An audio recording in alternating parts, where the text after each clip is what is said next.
The November rain hammered against the floor-to-ceiling windows of the Meridian Grand Hotel, each drop a tiny percussion against glass that cost more per square foot than most people earned in a month. Inside the marble-clad lobby, beneath chandeliers that sparkled like captured starlight, the staff moved with the practiced invisibility of those who served the very wealthy. They knew the rules: eyes down, voices soft, presence minimal. Today, those rules carried the weight of survival. Vanessa Jenkins pushed her cleaning cart down the service corridor on the 14th floor, her movements economical and precise. The plain gray uniform hung loose on her athletic frame, designed to make her unremarkable, forgettable. At 28, she had perfected the art of being unseen. Her deep brown skin seemed to fade into the shadows of the back hallways. Her natural black curls were pulled tight into a low bun, not a strand out of place. Her dark brown eyes stayed focused on the industrial carpet ahead, tracking the path she'd walked 1,000 times before. But today was different. Today, the hotel had transformed into something else entirely. A fortress, a stage, a powder keg waiting for a spark. The Park family had arrived. Vanessa had heard the whispers starting at dawn when the first security team swept the building. By noon, when the black SUVs with tinted windows pulled up to the private entrance, every staff member knew. The Korean Mafia had come to inspect their American operations, and the man leading them was a legend wrapped in fear.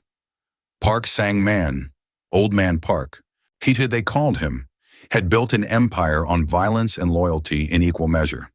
At 68, he still commanded absolute obedience. His word was law, his displeasure was death. The hotel manager, Mr. Cho, had gathered the Korean staff that morning, his thin face slick with nervous sweat despite the aggressive air conditioning. His words tumbled out in rapid Korean, then English, then Korean again, as if repetition could drill the importance into their skulls. Perfect service, perfect silence. Do not speak unless spoken to. Do not look directly at the family. Do not make mistakes. His eyes had lingered on Vanessa a fraction longer than the others, and she'd felt the weight of his assessment. She was an anomaly here, a black woman who somehow always ended up assigned to the floors where powerful Korean businessmen stayed. And the other Korean employees watched her with poorly concealed suspicion. Her presence unsettled them in ways they couldn't quite articulate. She was too competent with her service, too aware of cultural nuances, too something they couldn't name. If only they knew. Vanessa's phone buzzed in her pocket, a brief vibration, 3 short pulses. The signal. She pulled the device out, glancing at the encrypted message that appeared for 3 seconds before auto-deleting. The Park family was moving to the presidential suite. Old Man Park, his son Yong-ho, and his nephew Ji-hoon. The security detail had swept the floor. In 10 minutes, the corridor would be locked down. She had exactly 8 minutes to be somewhere else. Vanessa turned her cart toward the service elevator at the end of the hall, moving with the unhurried pace of someone with a job to do and nowhere important to be. The fluorescent lights overhead buzzed faintly, a sound she'd learned to tune out years ago. These back corridors were her domain, the spaces between the luxury where the machinery of the hotel ground on unseen. She knew every supply closet, every electrical panel, every camera blind spot. She'd spent 2 years learning this building's secrets, and in those 2 years, she'd been invisible, just like her father had taught her. Park Sang-min's face flashed in her memory, kind eyes crinkled at the corners, rough hands that could assemble a pistol in 30 seconds, but handled her with infinite gentleness. He'd raised her from age 8 after the foster system had chewed her up and spit her out too many times to count. A black girl bouncing through American homes that tolerated her at best, abused her at worst, until a Korean man with a dangerous job and a soft heart decided she deserved better. He'd taught her his language, his culture, his world, and when he died 10 years ago, murdered by a traitor's bullet, he'd left her with a mission that had consumed every moment since. Find the man who killed him, make him pay. The service elevator dinged softly as Vanessa pressed the call button. The doors slid open, revealing the utilitarian metal interior that was a stark contrast to the guest elevators with their mahogany panels and ambient music. She rolled her cart inside, pressing the button for the 12th floor. The doors began to close, then stopped. A hand shot between them, large, weathered, with heavy gold rings on 2 fingers. And the doors jerked back open. Vanessa's heart dropped into her stomach. Old Man Park stood in the hallway, flanked by 2 men in dark suits who had the flat eyes of professional killers. Behind them, 2 younger men in expensive tailored clothing watched with the alert stillness of apex predators. One was lean and polished, wire-rimmed glasses catching the light. Yong-ho, the heir. The other was broader, more brutal in his elegance, a scar cutting through his left eyebrow. Ji-hoon, the enforcer. The security team had been wrong about the timing, or she'd been set up.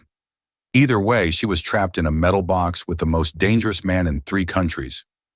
Mr. Cho appeared from around the corner, his face the color of old paper. "Forgive us, Mr. Park. The service elevator, it malfunctions sometimes. We will have it repaired immediately." "Please, the guest elevator is just—" Old Man Park raised one hand, and Cho's mouth snapped shut mid-sentence. The old man's eyes, dark sharp despite his age, fixed on Vanessa with an intensity that would have made most people crumble. She kept her gaze down, her posture submissive, every muscle in her body coiled with tension beneath the baggy uniform. She could feel them cataloging her. Black, female, service class, irrelevant. The assumption was a weapon she'd wielded for a decade. Old Man Park stepped into the elevator, his security following. Yong-ho and Ji-hoon exchanged a glance before entering as well. The space suddenly felt very small. Vanessa pressed herself against the side with her cart, making herself as compact as possible. The doors slid shut. Silence filled the elevator like water rising in a sealed room. 14 floors to the presidential suite, maybe 90 seconds. She could survive 90 seconds of being invisible. Old Man Park shifted, and Vanessa caught the scent of expensive cologne mixed with something else. Aged leather, gun oil, the particular smell of power that had been worn like a second skin for so long, it became permanent. He was shorter than his reputation suggested, maybe 5'9" now that age had compressed his spine, but he filled the space like a giant. His silver gray hair was slicked back from a face that showed every hard year. The jade ring on his right hand caught the elevator's LED light. The elevator lurched. Not much, just a hiccup in its ascent, a grinding of gears that suggested the mechanism was older than it should be for a building this expensive. But it was enough to make Old Man Park's hand move to his jacket, where Vanessa knew a weapon rested. His security tensed. Ji-hoon's eyes narrowed. Then the elevator stopped completely. The lights flickered once, twice before emergency lighting kicked in, bathing everything in a sickly yellow glow. The display panel showed they were suspended between floors 11 and 12. "Sir?" one of the security men said in Korean, reaching for his radio. Old Man Park held up his hand again. His eyes hadn't left Vanessa. She kept her head down, her breathing steady, her hands loose at her sides. She was just the help, just the maid, nothing to see. "You," Old Man Park said, his voice like gravel wrapped in silk. "Look at me." Vanessa's pulse hammered in her ears, but she lifted her head slowly, meeting his gaze. His eyes widened fractionally. Surprise or recognition, she couldn't tell which. "You speak Korean?" he asked, still in his native language. This was it. The moment she'd both prepared for and dreaded for 10 years. She could lie, play dumb, maintain her cover for a little longer. Or she could honor the man who raised her, who taught her that some moments demanded courage even when wisdom screamed for caution. Vanessa squared her shoulders. When she spoke, the words came in flawless Busan dialect, the accent of her childhood, the voice of her father's memory. "Ireosin, 안녕하십니까? Busan Saturiro insaturib니다." "Elder, I greet you respectfully. I greet you in Busan dialect." The effect was instantaneous and absolute. Every person in that elevator froze as if someone had pressed pause on reality itself. Old Man Park's weathered face went slack with shock. Woo Yong-ho's hand, which had been adjusting his glasses, stopped mid-motion. Ji-hoon's entire body tensed like a coiled spring. The security guards looked at each other, then at their boss, utterly lost. But Old Man Park's eyes, they filled with something Vanessa hadn't expected. Tears. "You..." His voice cracked, the gravel softening into something almost vulnerable. "You speak like him, Park Sang-min. That greeting, that exact phrasing. How do you know those words?" The elevator was still stuck, but no one moved to fix it. The yellow emergency light cast long shadows across Old Man Park's face, making him look older, more human, less like the monster from the stories. Vanessa took a breath. This was the precipice. Once she stepped off, there was no going back to invisible, no going back to safe. "My name is Park Mi-sun," she said, still in perfect Busan dialect. "Park Sang-min raised me. He taught me your language, your traditions, your honor. He was my father in every way that mattered." The silence that followed was the kind that pressed against eardrums, that made time feel elastic and strange. Then Young-ho spoke, his voice carefully controlled but laced with steel. "Park Sang-min died 10 years ago. We were told his family died with him. I survived," Vanessa said simply. "I've been here ever since, waiting, watching, learning." "Learning what?" Ji-hoon's voice was different from his cousin's, rougher, more direct, with an edge that suggested violence was always an option he kept close at hand. Vanessa met his gaze and for the first time, let him see past the maid's uniform to the woman beneath. "Learning who killed my father, and how to make them pay." Old Man Park reached out slowly, like approaching a wild animal, and touched her cheek with one weathered hand. His fingers trembled slightly. "Sang-min, my friend, my brother. You have his eyes. Different color, but the same fire." The elevator lurched again, grinding back to life. The moment shattered like dropped glass. The emergency lights switched off, regular illumination returning. The display panel showed they were moving again. Old Man Park stepped back, his face hardening into the mask of control that had made him a legend. But his voice when he spoke carried command laced with emotion. "You will join us for dinner. Tonight, the presidential suite. We must talk, Park Mi-sun." The elevator doors opened on floor 14. The security team hustled out, already on their radios reporting the malfunction. Young-ho and Ji-hoon lingered, both staring at Vanessa with new eyes, assessing, calculating, seeing her for the first time. Mr. Cho appeared, practically wringing his hands. "Mr. Park, I am so sorry for the maid," Old Man Park interrupted, not looking at Cho, still watching Vanessa. "She will serve our dinner personally tonight. Make arrangements." Cho's face went from pale to gray. His eyes darted to Vanessa, and she saw the fear there, mixed with something else. Something that looked like recognition. "Of course, Mr. Park, whatever you require." As the Park family moved down the corridor toward their suite, Ji-hoon glanced back once. His scarred face was unreadable, but his eyes held a question that made Vanessa's skin prickle with awareness. The elevator doors closed, Maurice leaving her alone with her racing heart and the ghost of her father's voice in her memory. "When you meet my family," he told her years ago, holding her hands in his, "greet the elder with respect. Use the old words. They'll know you're mine." The cart rattled slightly as the elevator descended. Vanessa's hands were steady, but inside everything had shifted. 10 years of careful invisibility, gone in 30 seconds of truth. Now the real game began. Her phone buzzed again. Another encrypted message. "Hotel manager, made call after your encounter. Tracing now. Mr. Cho." She'd suspected, but now it was confirmed. He was part of the network, part of the rot that had killed her father. Vanessa allowed herself a small, cold smile as the elevator reached the ground floor. Let them think they had the advantage.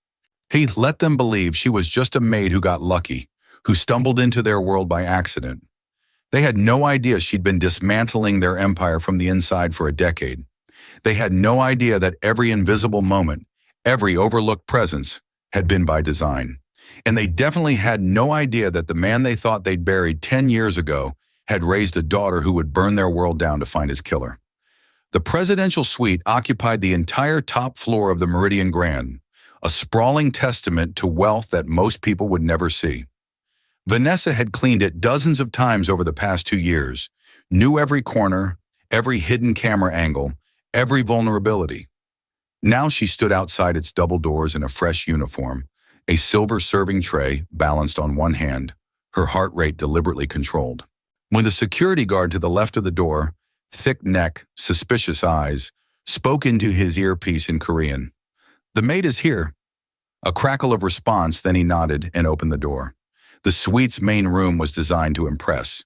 Floor-to-ceiling windows offered a panoramic view of Manhattan's glittering skyline, the city spreading out like a circuit board of light and ambition.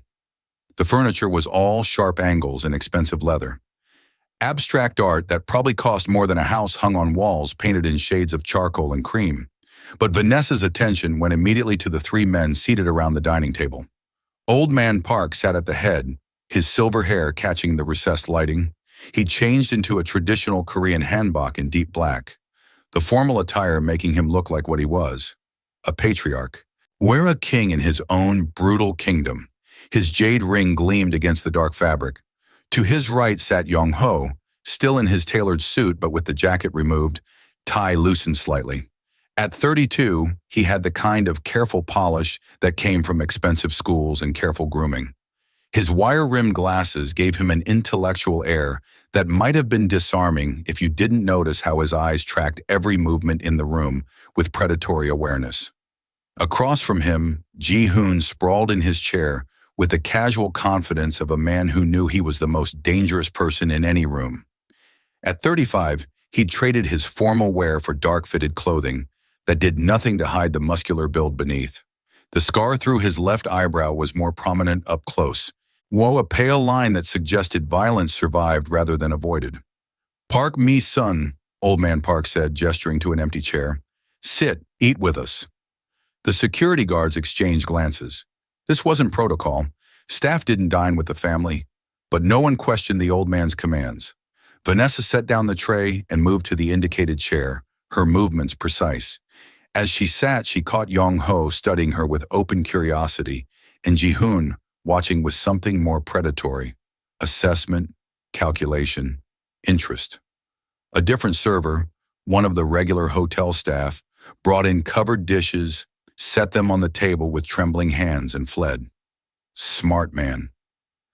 "Tell me about Sang-min," Old Man Park said as he lifted the cover from a dish of galbi, the scent of marinated short ribs filling the room.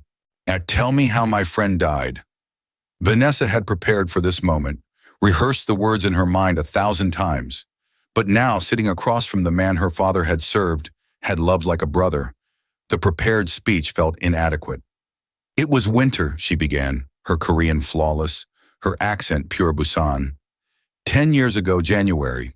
We were living in Queens, a small apartment above a dry cleaner. He thought we were safe there.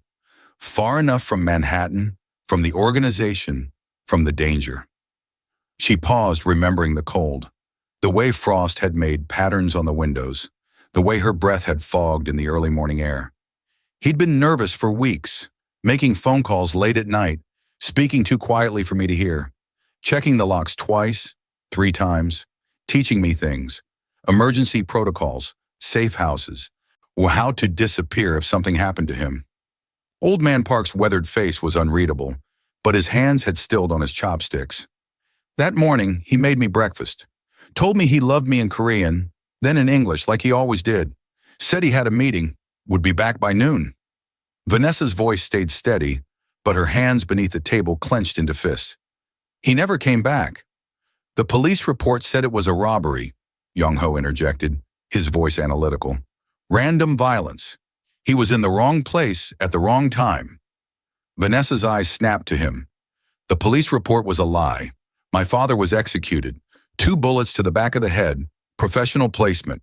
His wallet, his watch, his phone, all still on him. Nothing taken. That's not robbery, that's assassination." Ji-hoon leaned forward, eye interest sharpening his features. "You were what, 18? How do you know it was professional?" "Because I found his body," Vanessa said flatly. "Before the police. Before anyone. I tracked his phone's last location, found him in an alley in Koreatown, and I saw the message." The room went very still. "What message?" Old Man Park's voice was barely above a whisper.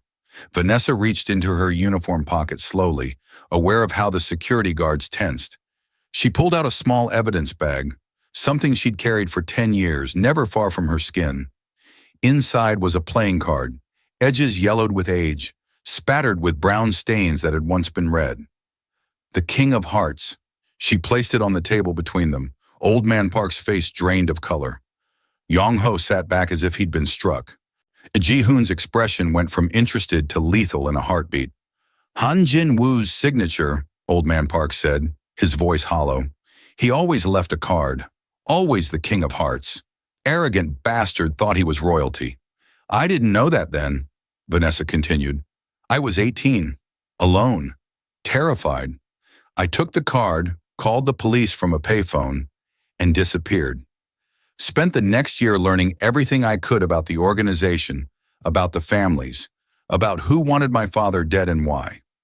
Woo has been in exile for 15 years, Young-ho said, but his voice carried doubt now.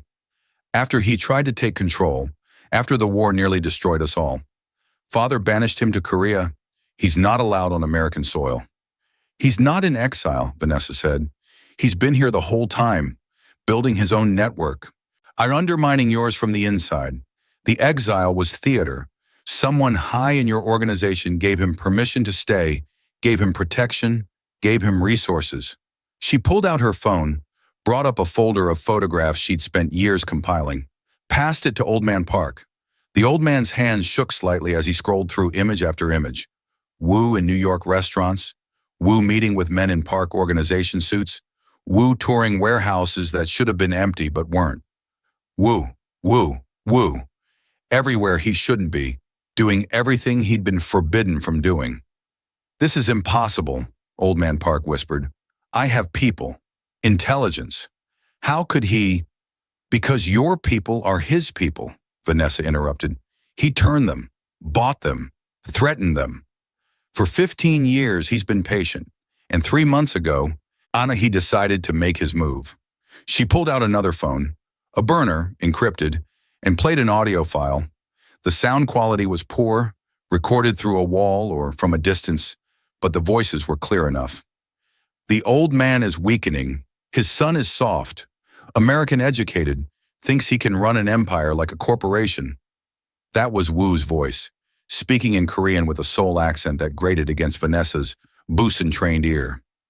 When he dies, Young-ho won't last 6 months. The family will fracture. That's when we take everything. Another voice, one Vanessa knew would make them all sit up. And if Young-ho is smarter than we think, then we remove him. Same way we remove Sang-min. Same way we'll remove anyone who stands between me and what's mine. The recording ended.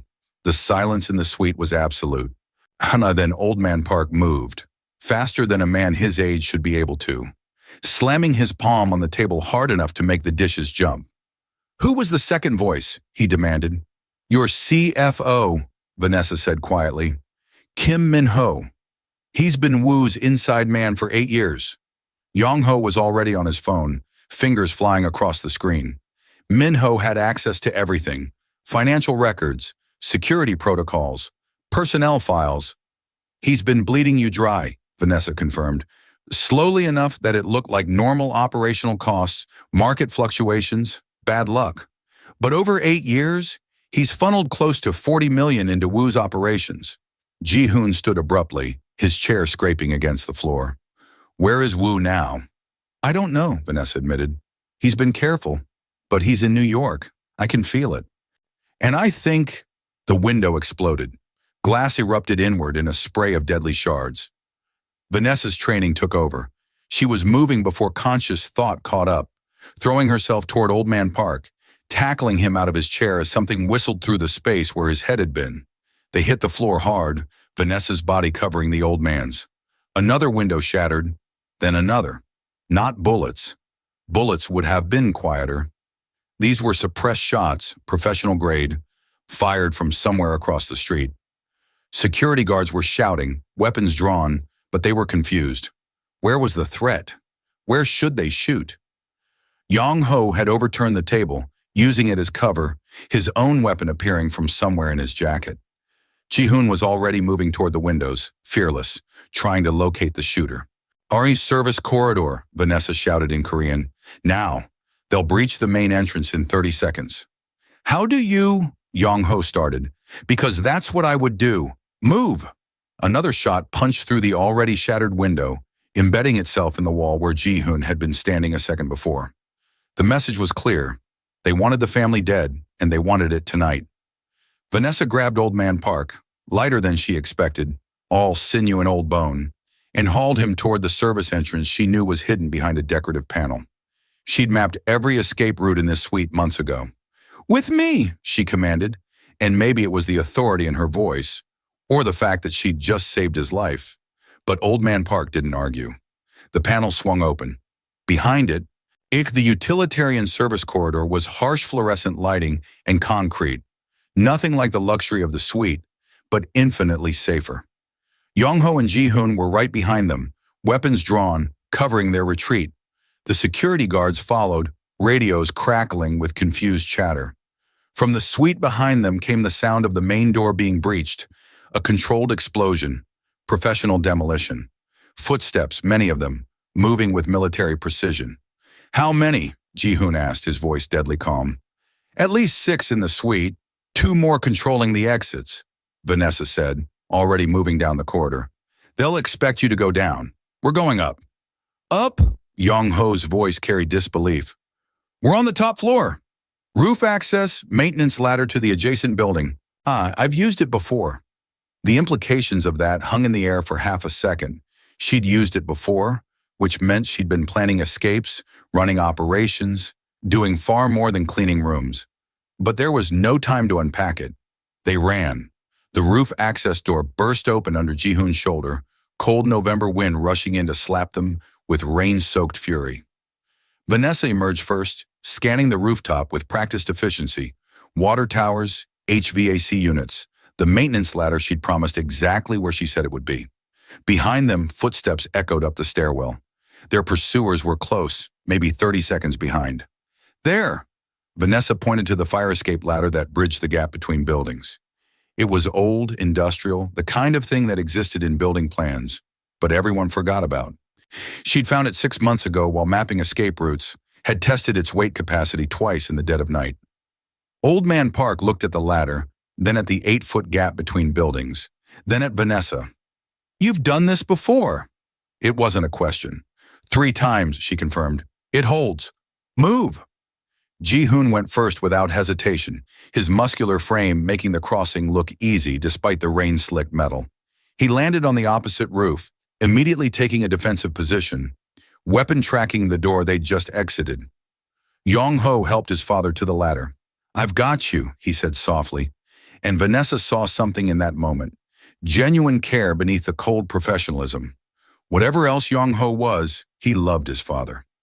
Old Man Park gripped the ladder with hands that had held power for decades. Oma had ordered deaths and built empires, now shaking slightly with age and adrenaline. But he moved, one hand over the other, feet finding purchase. The jade ring glinting in the ambient city light. Gunfire erupted from the stairwell, a spray of bullets that pinged off metal and concrete. One of the security guards went down with a grunt, clutching his leg. The other returned fire, giving them precious seconds. "Go!" the wounded guard shouted in Korean. "Protect the chairman!" Yong-ho was already moving, crossing the ladder with the controlled grace of someone who'd trained for situations exactly like this. Vanessa grabbed the wounded guard, a man she'd seen dozens of times in the lobby, never knowing his name, and helped him toward the ladder. "I'll slow you down," he gasped. "Wait, shut up and climb." The remaining security guard laid down covering fire as Vanessa helped the wounded man onto the ladder.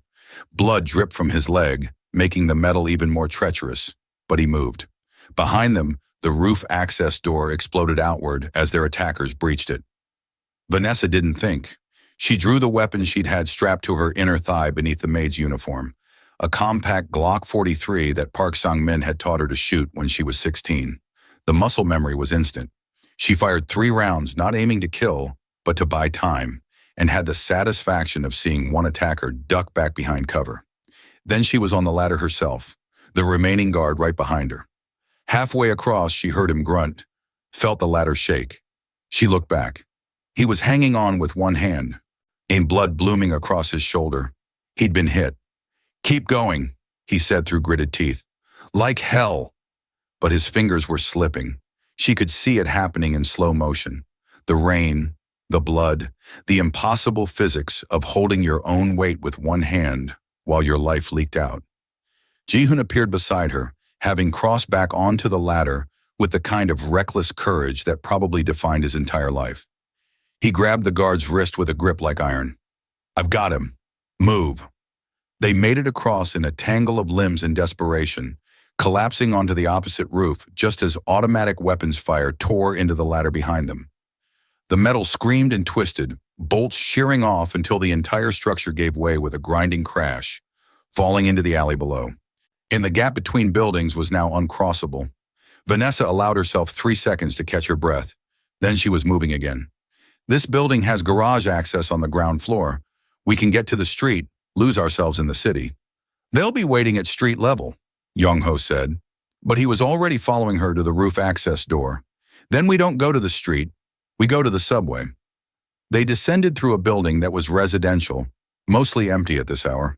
Young professionals still at work, living their ordinary lives unaware that people were dying floors above them. Vanessa led them through service corridors she'd memorized from building schematics she'd pulled from city records months ago. Everything she'd done, every piece of preparation, had been leading to this moment, or she just hadn't expected it to come quite this way. They reached the basement parking garage, emerging into concrete and fluorescent lighting and the smell of oil and exhaust. Vanessa pulled out her phone, sent a rapid text to a number she'd memorized but never saved. "Who are you contacting?" Old Man Park asked. His voice was steady despite everything, despite the assassination attempt and the escape and the revelation that his trusted CFO was a traitor. "Someone who owes me a favor," Vanessa said. A black sedan pulled up 30 seconds later, windows tinted, license plates deliberately muddied.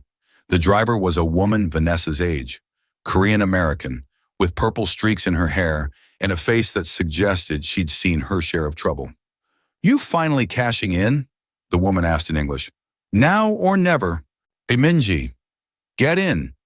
They piled into the sedan, Old Man Park in front, the 3 younger people and 2 wounded guards crammed in back. It was tight, uncomfortable, intimate in the way that only shared danger could create. Minji pulled out of the garage smoothly, heading north, away from the hotel. "Where to?" "Queens," Vanessa said. "I'll give you the address." They drove in silence for the first 10 minutes, putting distance between themselves and the immediate threat. Then Old Man Park spoke, his voice carrying the weight of a man reassessing everything he thought he knew. "That recording, how long have you had it?" 3 weeks, Vanessa admitted. "I planted listening devices in Wu's safe house 2 months ago. He doesn't know. He thinks he's untouchable." "Why didn't you come to us immediately?" Young-ho's voice held accusation, hurt, now confusion. Vanessa met his gaze in the rearview mirror. "Because I didn't know who to trust. For all I knew, you were all working with Wu. All I knew for certain was that my father died, and someone in your organization killed him. Until tonight, I was just gathering evidence, building a case." "And then you saved my life," Old Man Park said quietly. "He was my father," Vanessa said simply. "You were his brother. That makes you family. I protect family." Ji-hoon, pressed against her in the crowded back seat, turned to look at her properly for the first time.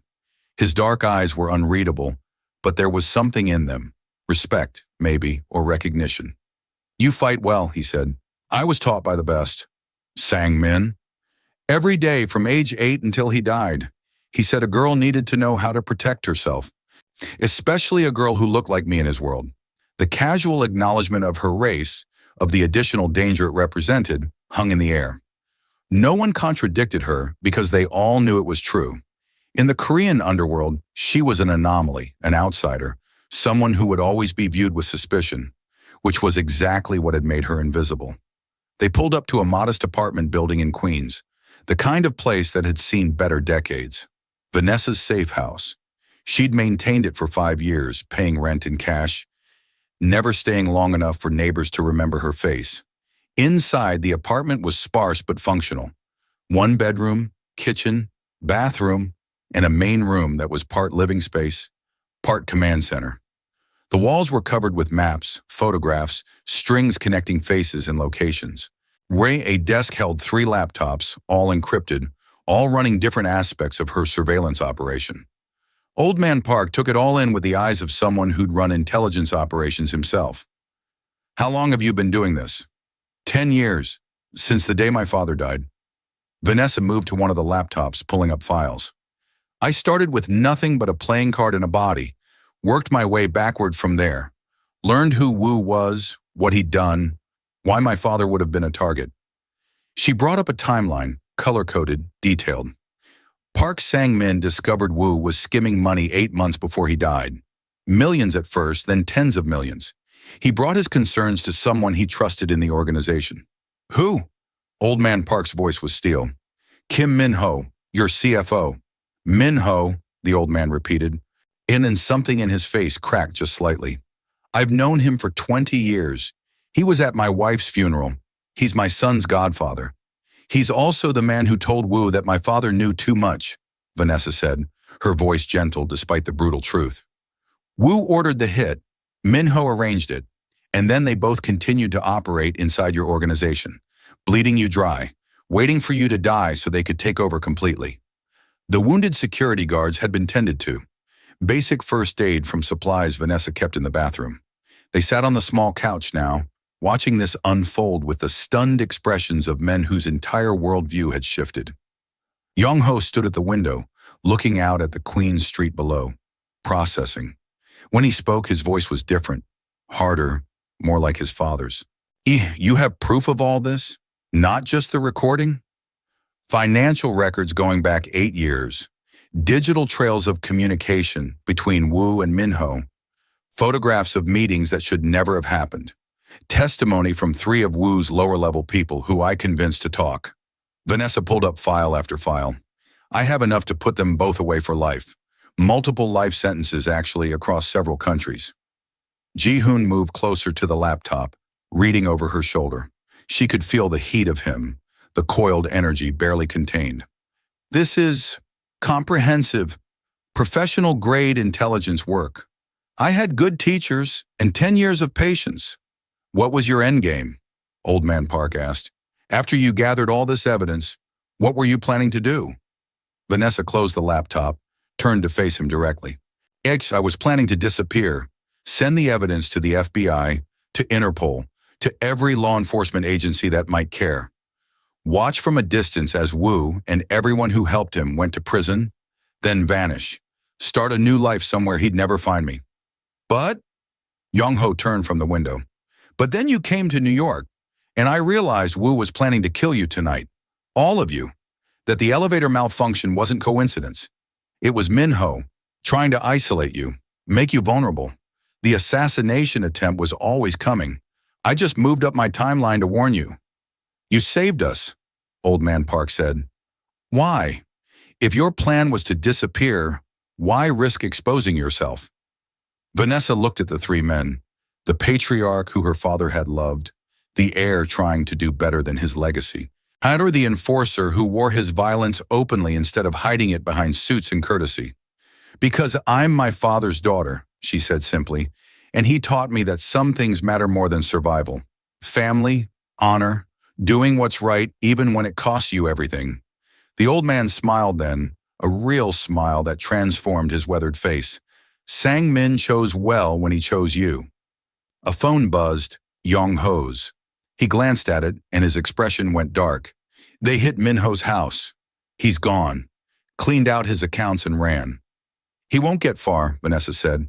I put trackers on all his vehicles 2 months ago, and his passport is flagged. If he tries to leave the country, we'll know. All 3 men stared at her. What? She said. You thought I was only watching Wu? Ji-hoon laughed, a short, sharp sound.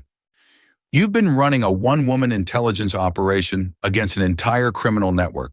That's insane, Vanessa supplied. Magnificent, he finished. The safe house fell into an uneasy rhythm over the next hour. The wounded guards were stable, their injuries cleaned and bandaged with supplies Vanessa kept stocked.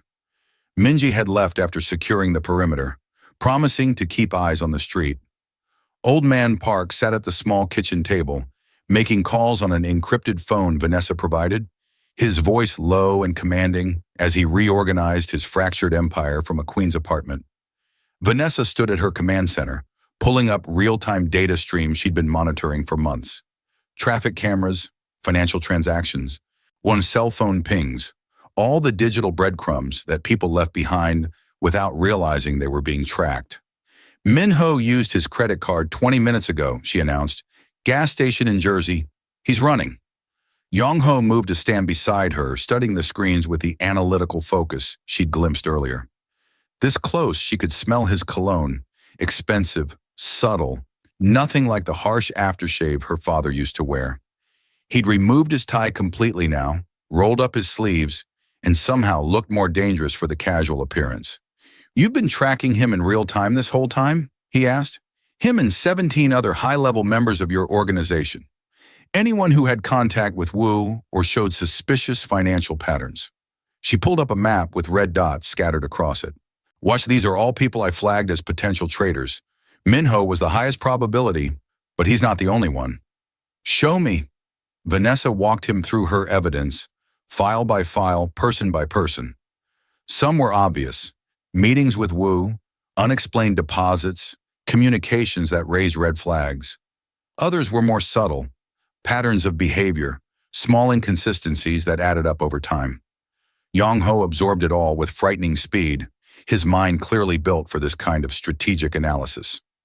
You did this alone. No resources, no backup, no support network. I had my father's training, and I had motivation. Revenge. Justice, Vanessa corrected. There's a difference. Is there? Ji-hoon's voice came from behind them. He'd been silent for the past 20 minutes, just watching, processing. Now he moved closer.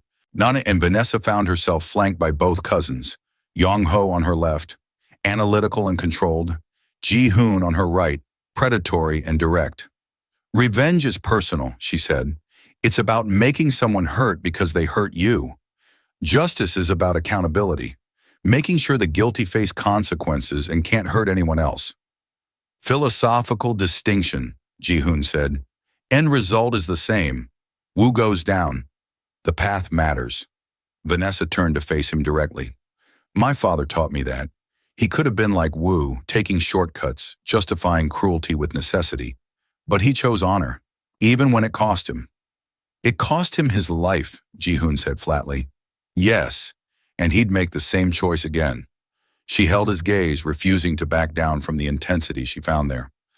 Some things are worth dying for. Something shifted in Ji-hoon's expression, not softening exactly, but a recognition of shared understanding. He'd clearly faced death enough times to know what she meant. You're not what I expected, he said. What did you expect? A victim, someone broken by loss, acting out of trauma. He tilted his head slightly, studying her like she was a puzzle he wanted to solve. But you're not broken. You're focused. Dangerous.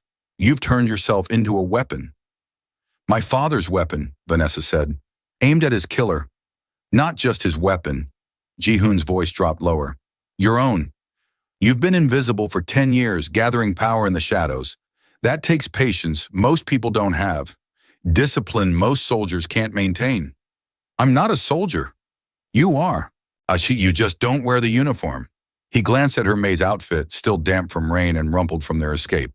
Well, you do. Just not the right one. Old Man Park's voice cut through the tension.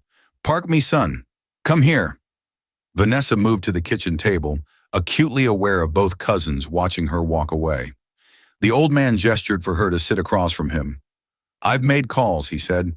Checked with people I trust, truly trust. Your evidence is solid. Wu has indeed been operating in New York for years. Minho's betrayal is confirmed. We have bigger problems than I realized. How big? Out of my top 20 people, at least 7 are compromised. Maybe more. His weathered face showed the strain of this revelation. Wu didn't just infiltrate my organization, he metastasized through it like cancer. Cutting him out will require surgery that might kill the patient. Or you could burn it down and rebuild, Vanessa said quietly. Old Man Park's eyes sharpened. Explain. Wu thinks he's won because he's corrupted your people, but corruption works both ways. I have evidence on everyone he's turned. Every crime they've committed, every law they've broken. Give that evidence to the FBI, let them make the arrests, and you can claim you were cooperating with authorities to root out criminal elements in your legitimate business operations. We're not a legitimate business. No, but you could be. Vanessa leaned forward. My father used to talk about it. How you wanted to transition the family away from violence into legal enterprises. Real estate, importing, tech investments. He said you had a vision for something better. The old man's hand trembled slightly as he touched his jade ring. Sang Min always believed I was better than I am. He believed you could be, and maybe this is the chance to prove him right. Let Wu's betrayal be the catalyst. Use it to purge the old guard, the violent elements. Rebuild with people who want what you want. And what do I want, Park Misun, since you seem to know my heart better than I do? Vanessa met his gaze steadily. You want your son to inherit something worth having. Not a criminal empire that will eventually destroy him, but a legacy he can build on. My father died believing you could give Yong-ho that future. I'm offering you the tools to make it happen. Silence stretched between them, heavy with implication. Then Old Man Park smiled, a real smile. He's sad and proud at once. You are so much like him. That idealism wrapped in pragmatism. That belief that honor and strategy can coexist. He reached across the table, taking her hand in his weathered one. Your father loved you very much. He talked about you constantly. My brilliant daughter, he'd say. She's going to change the world. Vanessa's throat tightened unexpectedly. He talked about me? All the time. Showed me pictures, graduation, awards. This fierce young woman who spoke Korean like a native and fought like a demon. He was so proud. The old man's grip tightened. When we heard he died, that there were no survivors, I grieved for you almost as much as for him. I thought the world had lost something precious. I survived. No, you did more than survive. You became exactly what he hoped you'd be. You're a warrior with a conscience, a weapon with a soul. From across the room, Yong-ho spoke up.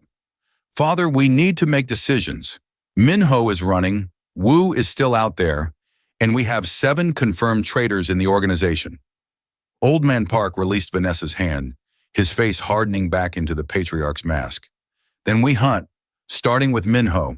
He's the weak link. He'll break under pressure, give us Wu's location. I can find him faster, Vanessa said, returning to her computer. His car has a GPS tracker. He's heading toward Newark Airport. He'll have a private plane, Ji-hoon said, probably chartered under a shell company. Already checked. 3 private flights scheduled out of Newark in the next 2 hours. 1 to the Cayman Islands, 1 to Seoul, 1 to Sao Paulo. Vanessa pulled up passenger manifests. The Cayman flight has a passenger named Michael Kim.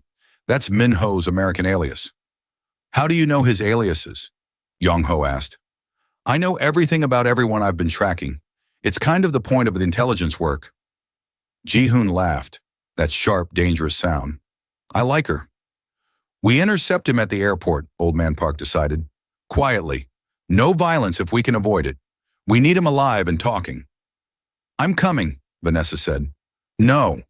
The old man's voice was firm. You've done enough. More than enough. This is family business now. I am family. Vanessa stood, drawing herself to her full height. You said so yourself. I'm Park Sang-min's daughter. That makes me Park family. And I've earned the right to see this through. She has, Ji-hoon said. And practically speaking, we need her. And as she knows more about Wu's operation than anyone. She's been inside it for a decade.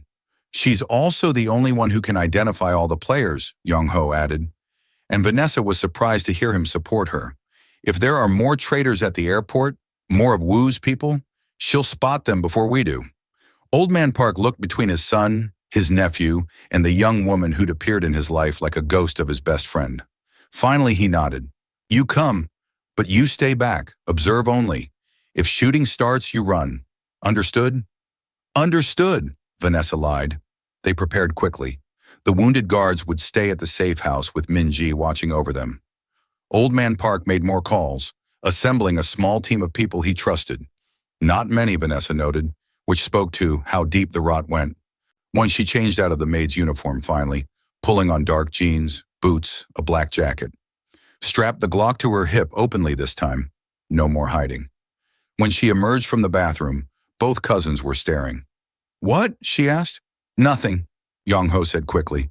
You just look different, without the uniform. I look like myself, Vanessa corrected. The uniform was camouflage. This is who I actually am. Dangerous, Ji-hoon supplied. You look dangerous. Good, I am. They took 2 cars to the airport, a tactical decision about not putting everyone in one target. Vanessa rode with Yong-ho and Old Man Park, while Ji-hoon led the backup team.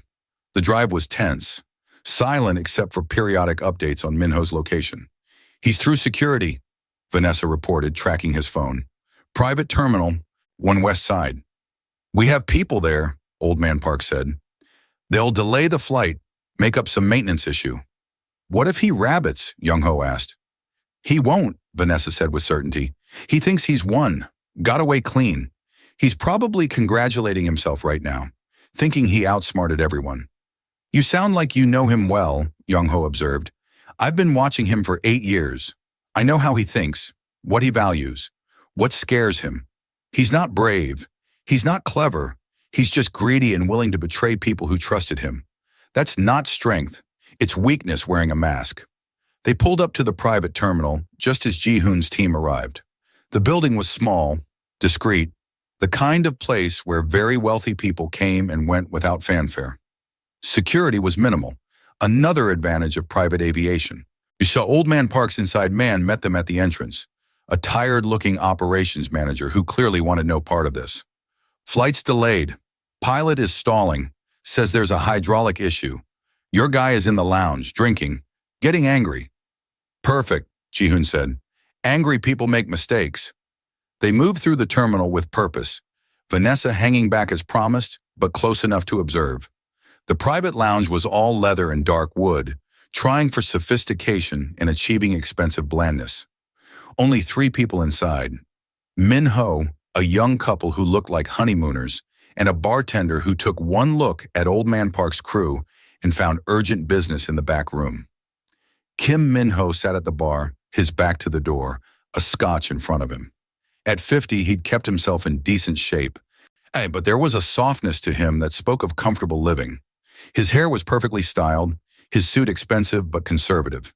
He looked like exactly what he'd pretended to be for 20 years, a respectable businessman with nothing to hide. When Old Man Park spoke, his voice carried the weight of absolute authority. Hello, Min-ho. The CFO's entire body went rigid. His hand froze halfway to his drink. For a long moment, he didn't move, didn't breathe. Then slowly he turned. His face went through a rapid series of expressions: shock, fear, calculation, and finally resignation. He knew. He knew he was caught. Mr. Park, he said, and Vanessa noted how his voice shook despite his attempt at composure. I can explain. You can confess, Old Man Park corrected. There's a difference. Min-ho's eyes darted around the lounge, to calculating odds that weren't in his favor. The honeymooning couple had disappeared the moment Old Man Park entered. Smart people knew when to make themselves scarce. The bartender was long gone. It was just Min-ho, surrounded by men who had every reason to kill him. I want a lawyer, he said, trying for authority and achieving only desperation. This isn't a legal proceeding, Ji-hoon said, moving to block the exit. His casual stance didn't hide the predatory readiness in every line of his body. This is a conversation between family. Well, former family. Min-ho's gaze finally landed on Vanessa, standing slightly behind Young-ho. His eyes widened with recognition. You're the maid, from the hotel. How did you— I'm not a maid, Vanessa said quietly. I'm Park Sang-min's daughter. Oh, and you helped murder my father. Whatever color remained in Min-ho's face drained away completely. That wasn't supposed to what? Old Man Park's voice was deadly soft. Wasn't supposed to be discovered? Wasn't supposed to matter because he was just your friend, your brother, someone who trusted you with his life? Min-ho's hands trembled as he set down his drink. You don't understand. Wu had leverage. He had evidence of things I'd done, mistakes I'd made. He threatened my family, my children. So you gave him mine, Old Man Park interrupted. You gave him Sang-min. You gave him years of intelligence, millions of dollars, access to everything we built together. And for what? To save yourself? He would have killed them. Min-ho's voice rose to a shout. My wife, my daughters. He showed me pictures of them. At their school, at the grocery store, at home. He said if I didn't cooperate, he'd make me watch while... And Sang Min's daughter? Vanessa stepped forward, her voice cutting through his justifications like a blade. Did Wu threaten her too?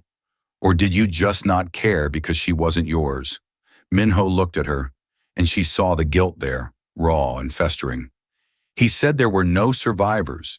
After Sang Min was killed, Wu told me the girl had been taken care of. I thought it was already done. You thought wrong. Vanessa pulled out her phone, brought up the recording of Minho and Wu discussing the hit on her father. You want to hear yourself? Want to listen to how easily you sold out a man who considered you family? She played it.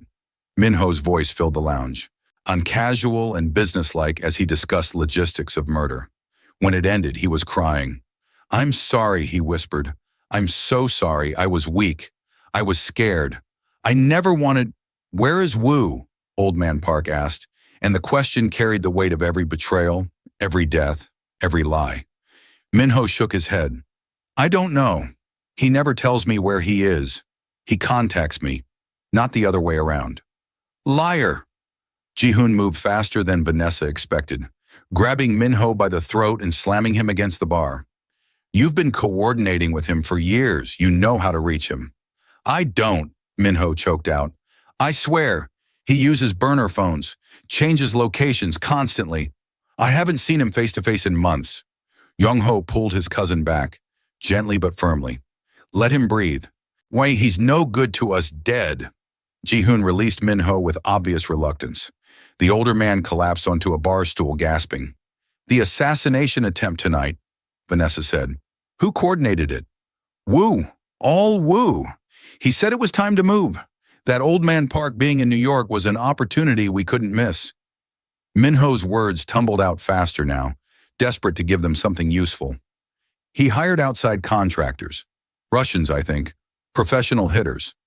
I just provided the security codes, the layout of the suite. And the elevator malfunction? Young-ho asked. I paid the maintenance supervisor to create a delay. Wu wanted Old Man Park isolated, vulnerable. I didn't know they were going to try to kill everyone. I thought they'd just take him.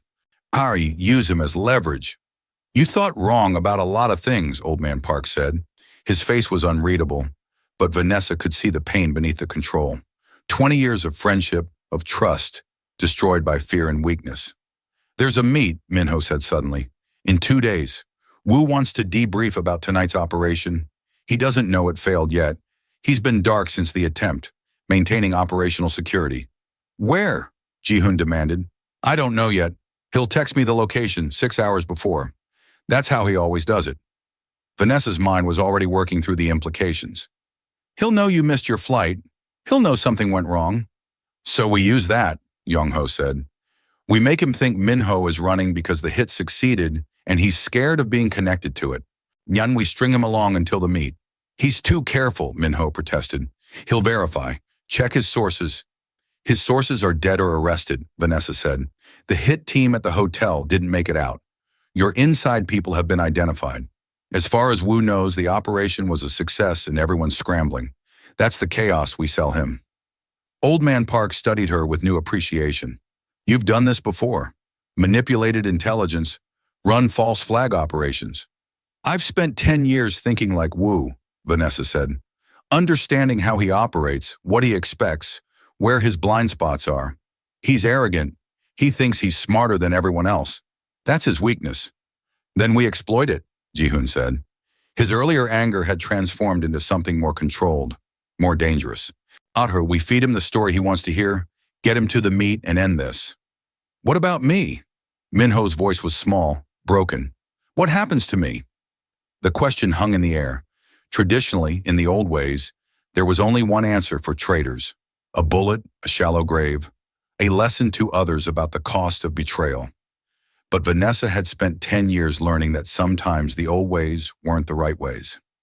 You cooperate fully, she said before Old Man Park could answer. You give us everything, every communication with Wu, every person he's turned, every operation he's running. You testify when the time comes, and maybe Maybe you get to see your daughters graduate college instead of visiting you in prison. Minho looked at her with desperate hope. You'd let me live? I'd let justice happen, Vanessa corrected. Whether you live through it depends on how useful you make yourself. Old Man Park's expression was unreadable, but after a long moment he nodded. The girl speaks wisdom. We'll need your testimony to dismantle Wu's network completely. But understand this, Minho, you are dead to this family. When this is over, you disappear. You take your wife and daughter somewhere far away and you never come back. If I ever see your face again, Ji-hoon gets his wish. Clear? Clear, Minho whispered. They secured him in the back of one of the cars, Ji-hoon watching him with the focus of a hawk. The drive back to the safe house was quiet, everyone processing what they'd learned. Vanessa sat in the back seat next to Young-ho, acutely aware of his presence. He'd been silent since leaving the airport, on his analytical mind clearly churning through strategies and scenarios. You were smart back there, he said finally, offering him a way out.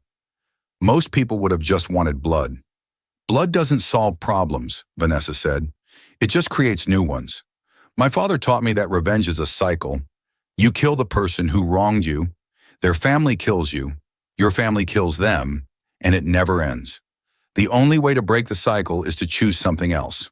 Justice, accountability, consequences that actually mean something beyond more death. Young-ho turned to look at her directly. In the dim light of the car, his face was all sharp angles and shadows. You're not what I expected when that elevator door opened. What did you expect? A scared maid, a victim, maybe someone looking for money, trying to exploit a family connection. He paused. Not someone who's been running a one-woman war against our greatest enemy for a decade.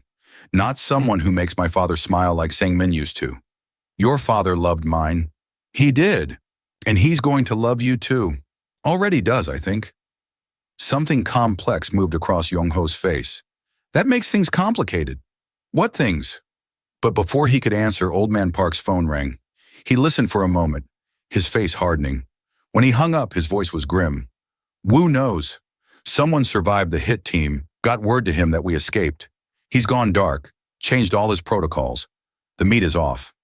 He'll run, Ji-hoon said from the front seat. Disappear back to Korea or somewhere else we can't reach him. No, Vanessa said with certainty. He won't run. He's too proud. Was too invested. He spent 15 years building his empire here.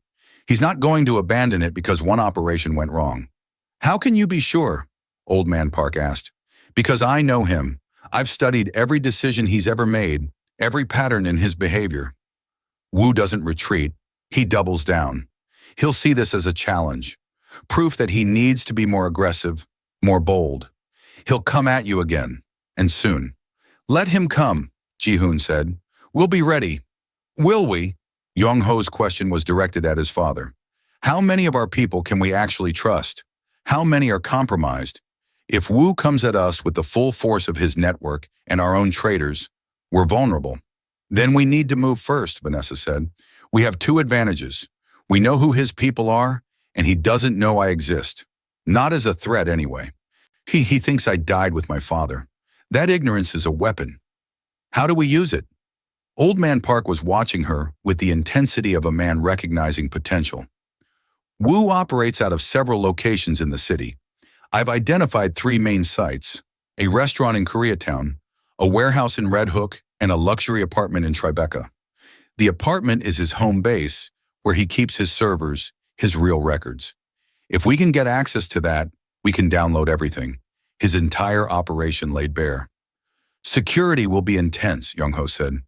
It is, but I've been watching that building for 3 years. I know the guard rotations, the camera blind spots, the access points, and I know that tomorrow night, Wu has a standing meeting with his top lieutenants. They'll all be there, all in one place. Ji-hoon turned around to look at her, his scarred face interested. You're talking about hitting them all at once, decapitating his entire operation in one strike. I'm talking about ending this, Vanessa said. My father has been dead for 10 years. I've been invisible for 10 years. Tomorrow night, both of those things change. We take down Wu, we save your father's organization, and we make sure no one else has to die because of one man's greed and ego. Old Man Park was silent for a long moment, weighing risks and possibilities. Then he smiled, that rare, genuine smile that transformed his face. Sangmin always said you were brilliant. He didn't mention you were also completely insane. I learned from the best, Vanessa said, and she meant it as a compliment to both men. The father who raised her and the friend who'd believed in him. Though they reached the safe house as dawn was breaking over Queens, painting the sky in shades of gray and gold. Inside, they found the wounded guards resting, Minji keeping watch, and a new problem waiting. A message had been delivered while they were gone. Hand-delivered, Minji said, by a courier who disappeared before she could question him. It was a simple envelope, expensive paper, addressed in elegant handwriting, to Park Mi-sun. Vanessa opened it with steady hands, though her heart raced. Inside was a single playing card, the King of Hearts, and beneath it, a note in Korean. I've been waiting for you to show yourself, little ghost. Let's finish what your father started. Tomorrow night, Tribeca. Come alone or everyone you've started to care about dies screaming. W. The room went absolutely silent. Then Ji-hoon laughed, sharp, and dangerous, delighted. He's baiting you, wants you isolated so he can kill you without witnesses. Obviously, Vanessa said, her voice steady despite the ice in her veins. But he made a mistake. What mistake? Yong-ho asked. Vanessa looked up from the card, met the eyes of the three men who represented her father's legacy, her present reality, and possibly her future. He thinks I'm bait, something to draw you out, make you reckless. He doesn't understand that I'm the hunter. I've been hunting him for 10 years, and tomorrow night, I'm finally going to catch him.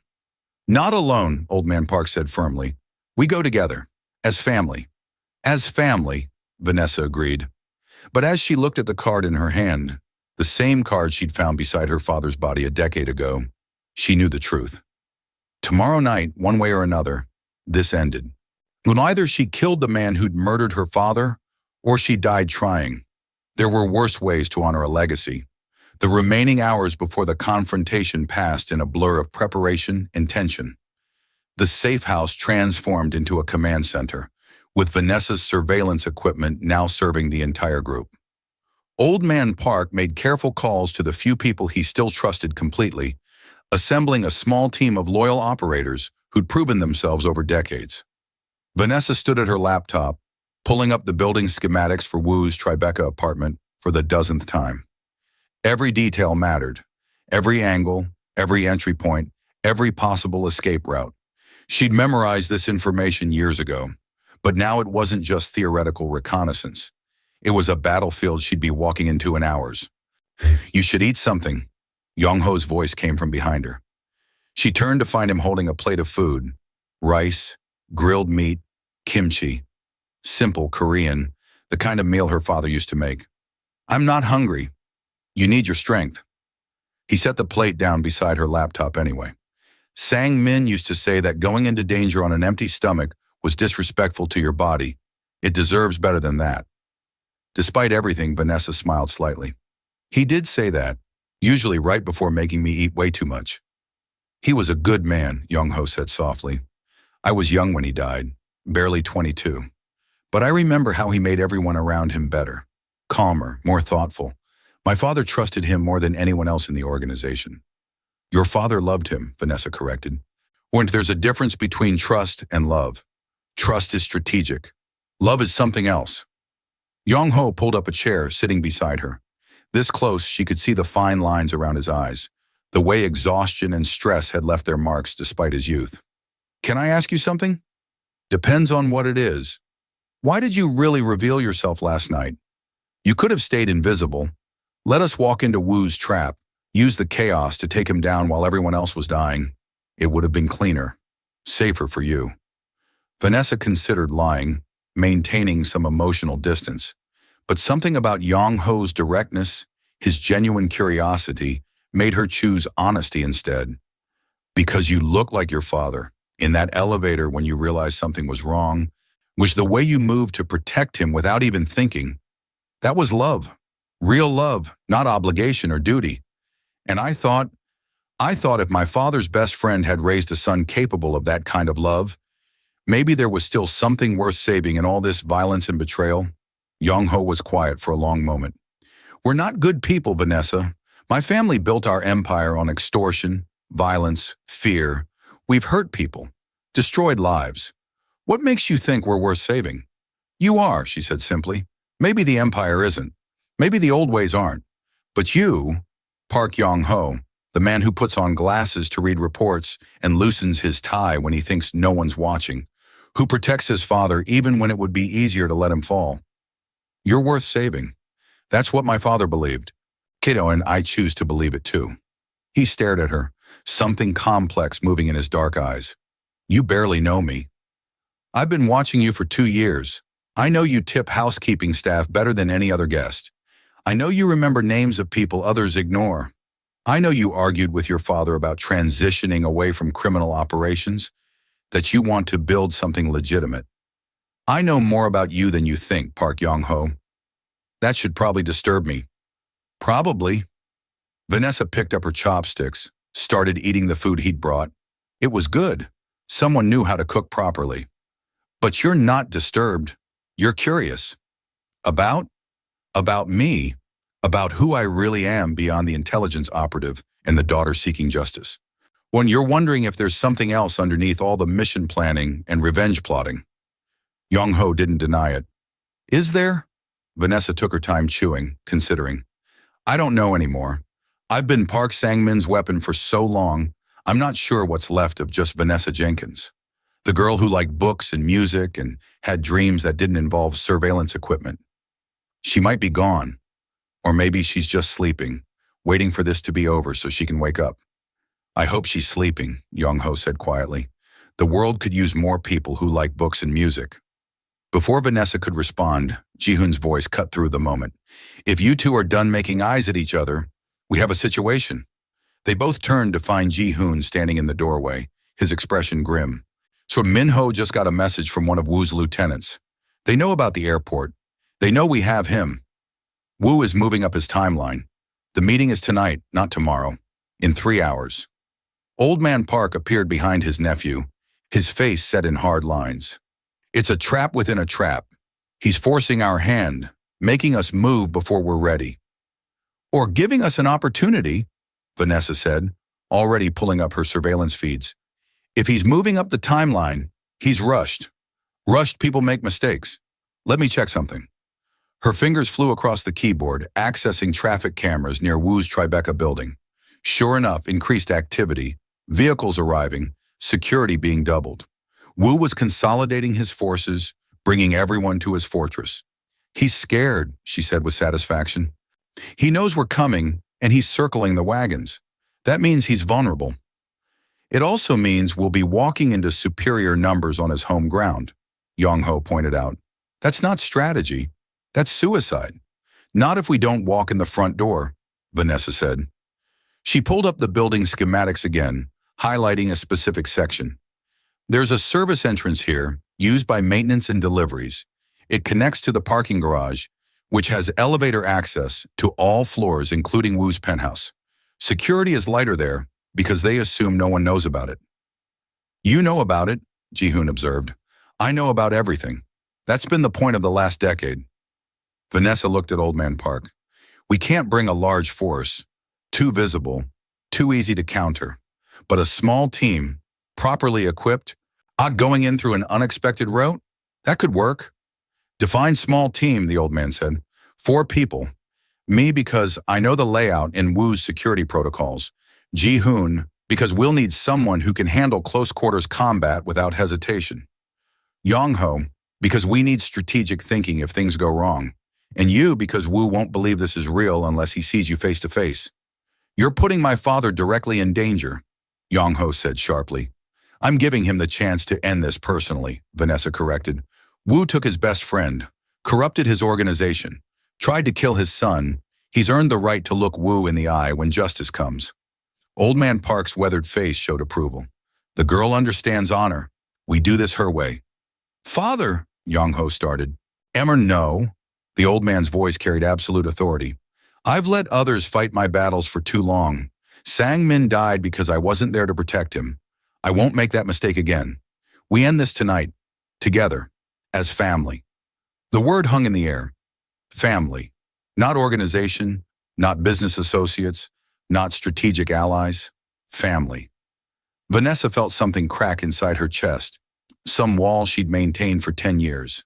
She'd been alone for so long, survived by being invisible, by trusting no one, by keeping everyone at arm's length. Now suddenly, she had people willing to walk into danger beside her, people who called her family.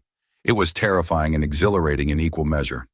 "We leave in 90 minutes," she said, forcing herself back to tactical thinking. "That gives us time to gear up, brief the backup team, and get into position before Wu expects us. We go in quiet, secure the servers first, get all his data, all his operations laid bare. Then we find Wu himself." "And when we find him?" Ji-hoon asked. Vanessa met his scarred gaze steadily. "Then I keep the promise I made to my father's memory. Wu faces justice. Real justice, not a bullet in an alley. He goes to prison, loses everything he built, spends the rest of his life knowing he failed." "You're sure you don't want him dead?" Ji-hoon's voice carried genuine curiosity, no judgment. "After what he did to your father, to you, most people would want blood." "I wanted blood for years," Vanessa admitted. "Dreamed about it. Planned exactly how I'd kill him. But my father taught me that the measure of a person isn't what they want to do. It's what they choose to do. I choose justice over revenge. I choose to be better than the man who killed him." "Noble," Ji-hoon said, "also possibly stupid. Dead enemies can't come back. Imprisoned ones sometimes do." "Then we make sure the cage is strong enough," Vanessa said. "I have evidence that will bury him in a dozen countries. He's not coming back from this." Old Man Park moved to a locked case in the corner, opened it to reveal weapons, handguns, tactical gear, communication equipment. "Then we prepare. Park, me son, you'll need something better than that Glock. Sangmin always preferred the Sig Sauer P226. I kept his after he died. Couldn't bring myself to give it away." He pulled out a weapon that Vanessa recognized immediately. Her father's gun, meticulously maintained, the grip worn smooth from years of use. Seeing it brought back a flood of memories. Him teaching her to shoot in abandoned warehouses, his patient voice guiding her stance, his pride when she finally hit her first bullseye. "I can't," she whispered. "You can, and you will." Old Man Park pressed the weapon into her hands. "He'd want you to have it, want you to use it to finish what he started.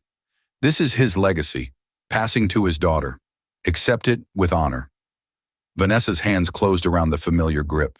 It felt right, like coming home. "Thank you.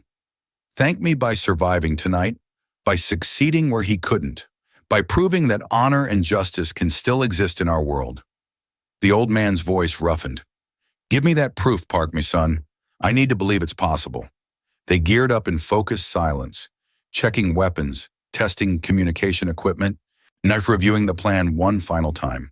The backup team would secure the perimeter, ensure no one escaped, and be ready to extract them if everything went wrong. But the primary mission was on the four of them. Minji appeared as they were preparing to leave, handing Vanessa a small device. "Tracker and panic button combined. If you press it 3 times fast, we'll know you need emergency extraction."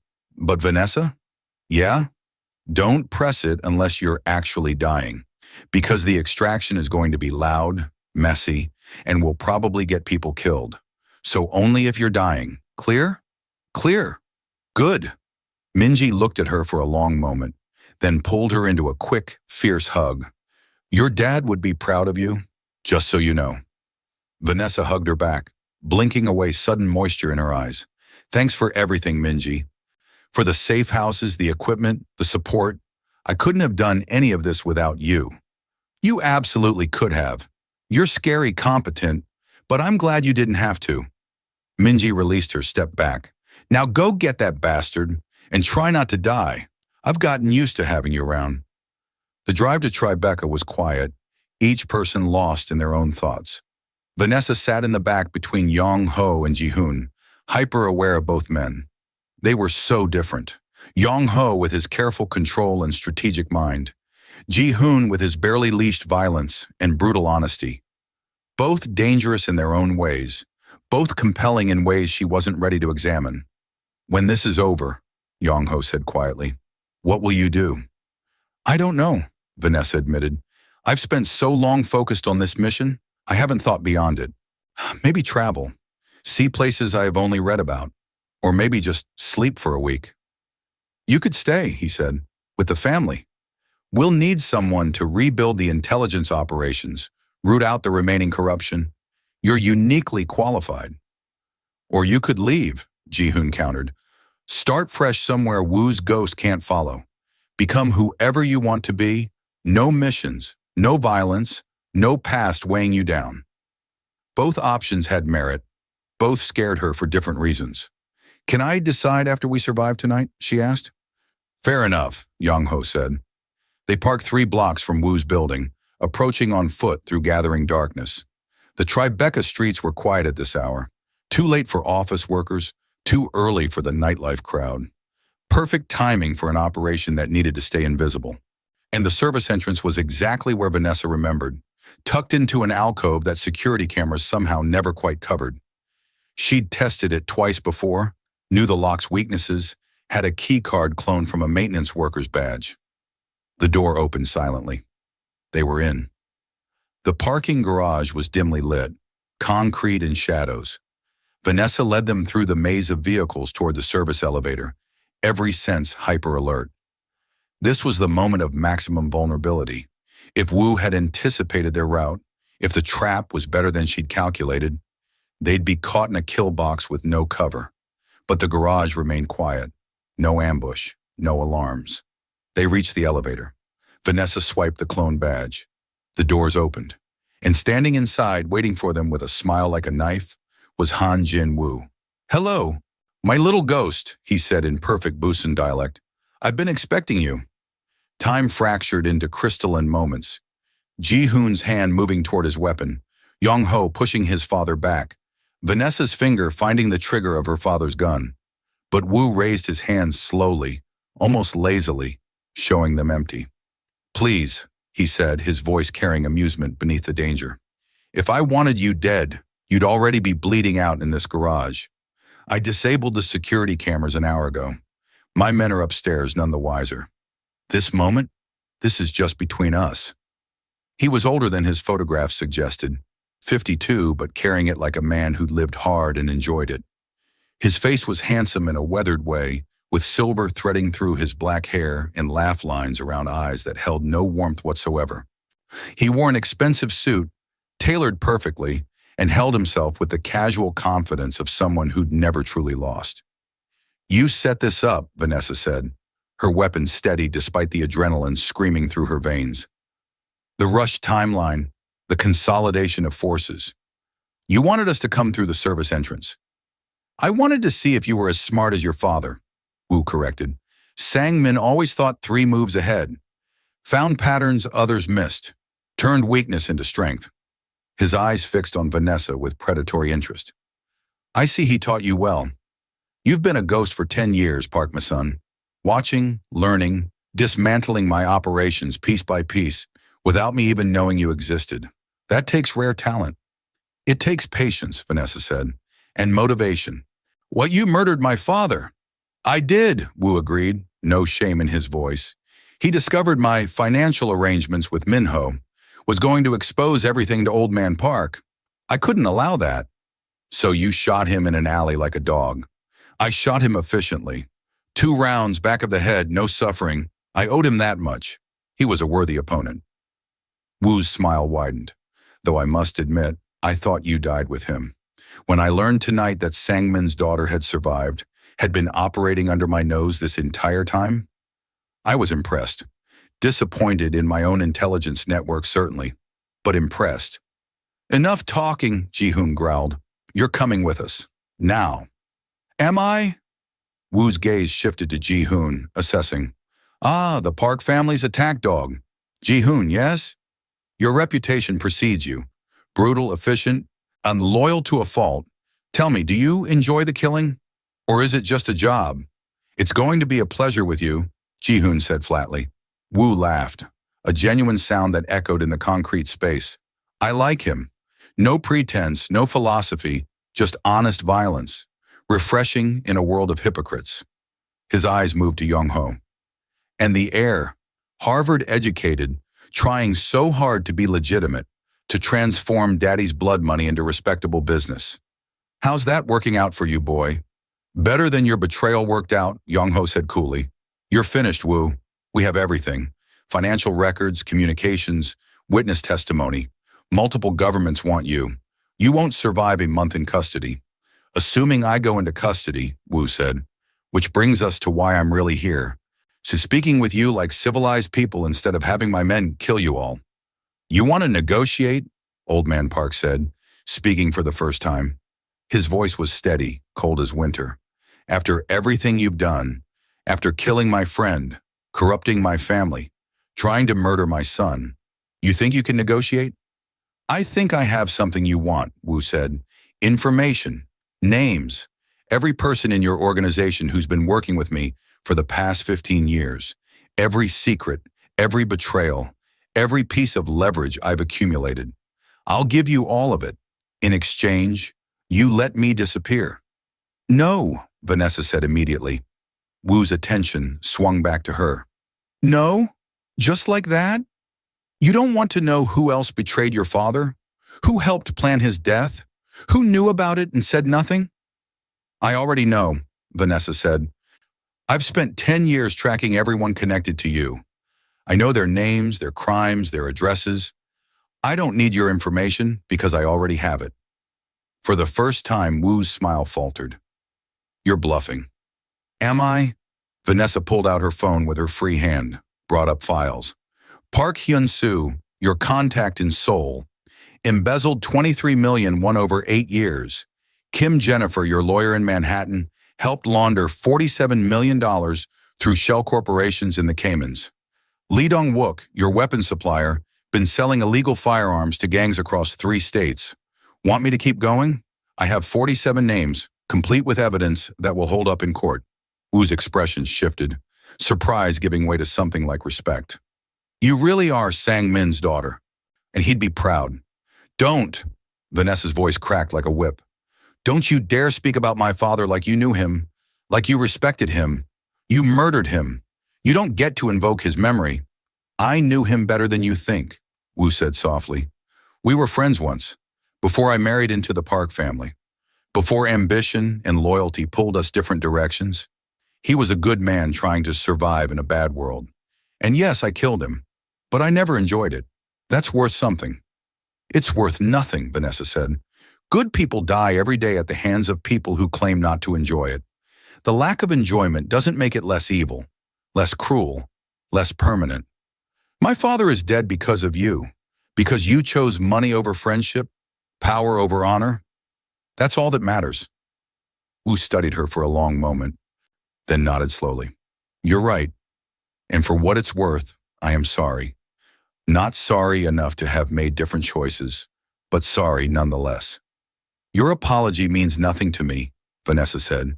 You're going to prison. You're going to lose everything. And you're going to spend whatever years you have left knowing that the daughter of the man you murdered brought you down. That's the only justice that matters. Is it? Wu's hand moved, not toward a weapon, but toward his jacket pocket. Ji-hoon tensed, but Wu moved slowly, deliberately, pulling out a phone. Before you take me in, you should know something. I have insurance. Bombs planted in 3 locations across the city, a school, a hospital, and a subway station, all connected to a dead man switch. If my heart rate drops below 40 beats per minute or spikes above 180, they all detonate. The temperature in the garage seemed to plummet. You're bluffing, Young-ho said, but uncertainty crept into his voice. I'm really not. Wu held up the phone, showing them a monitoring app. 3 green lights, 3 locations marked on a map, a heart rate reading showing steady at 72 beats per minute. I'm many things, but I'm not suicidal. This was always my exit strategy if things went wrong, which thanks to your ghostly operative here, they have. Innocent people, Old Man Park said, his voice hollow. Children, patients, you'd murder hundreds to save yourself? I'd murder thousands to save myself, Wu said matter-of-factly. That's the difference between men like you and men like me, Sang-man. You pretend you have lines you won't cross. I know I don't. It makes decision-making much simpler. Vanessa's mind raced through possibilities. Could they disarm the bombs remotely? Possible, but only if they knew the exact type of device, the triggering mechanism, the location down to the foot. Could they keep Wu alive but unconscious? Risky? Heart rate fluctuations during sedation could trigger the switch anyway. Could they? However, Wu continued, I'm a reasonable man. I don't actually want to kill hundreds of people. Too messy, too much law enforcement attention, bad for business. So here's my counter offer. You let me walk out of this garage. I get on a plane, disappear to somewhere without extradition, live out my days on a beach somewhere. In exchange, I'll give you the locations and disarm codes for all 3 bombs. Everyone lives. I vanish. A problem solved. Except you get away with murder, Vanessa said. Yes, but hundreds of innocent people don't die. Seems like a fair trade, doesn't it? Wu's smile was back, confident again. This is what I'm good at. Creating situations where there are no good choices, only less terrible ones. You can have your justice or you can save those people. Choose. The silence stretched unbearably. Vanessa could feel the weight of the decision pressing down on all of them. She'd spent 10 years planning for this moment, dreaming of bringing Wu to justice, but not like this, not at the cost of innocent lives. How do we know you're telling the truth about the bombs? Ji-hoon asked. Wu pulled up photos on his phone, devices strapped to structural supports, red digital displays counting down. They're on a timer too. 24 hours from when I armed them this morning. So even if you try to find them manually, you're racing the clock, and New York is a very big city. You planned this, Young-ho said. The rushed timeline, the consolidation of forces, meeting us here, all of it was theater. You were always going to use hostages to force our hand. I plan for contingencies, Wu agreed. It's how I've survived this long in a world full of people who want me dead. And it's how I'll continue surviving, on a beach, with a drink in my hand, while you all go back to your violent little empire and pretend you're somehow better than me. Old Man Park's weathered face showed the weight of every year, every decision, every compromise he'd made over decades. If we let you go, those bombs are disarmed? But you have my word? I have something better than your word. I have your self-interest. If I don't disarm them and they go off, the FBI will tear this city apart looking for whoever's responsible. Your organization would be ground zero for that investigation. You can't afford that kind of attention any more than I can. Wu's logic was sound, which made it even more infuriating. So yes, I disarm the bombs. You get to be heroes who saved hundreds of lives, and I get to retire. Everyone wins. Except my father, Vanessa said quietly. And everyone else you've hurt. They don't win. No, Wu agreed. They don't. But they're already lost, aren't they? Letting me go doesn't make them more dead. It just keeps others from joining them. Vanessa wanted to scream, to shoot him, to make him pay in blood and pain for everything he'd done. But her father's voice echoed in her memory. Some things matter more than revenge. Some prices are too high to pay, even for justice. Would her father want her to sacrifice hundreds of innocent people just to see his killer punished? Or would he want her to choose life over death, mercy over vengeance, even when it tasted like ashes? She knew the answer. She'd always known. We let him go, she said, the words feeling like they were being torn from her chest. We get the disarm codes, verify the bombs are neutralized, and we let him walk away. Vanessa, Young-ho started. No. She cut him off, her voice firm despite the pain. This is my decision, my father's death, my vendetta, my choice. And I choose to save those people. Wu gets away with murder. We live with that. But we live. Ikra, and so do they. Old Man Park looked at her with something like pride mixed with sorrow. Your father would be proud of you and heartbroken, both at once. Story of my life, Vanessa said. She turned to Wu, her weapon still trained on him, but knowing she wouldn't fire. Give us the codes, all 3 bombs, and the locations, verified against city maps. Then you can go. Wu nodded, actually looking relieved. Smart choice. The right choice, if it helps. I know it doesn't feel like it now, but you did the good thing here. Don't, Vanessa warned.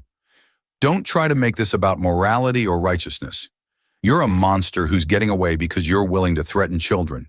That's not good, that's just expedient.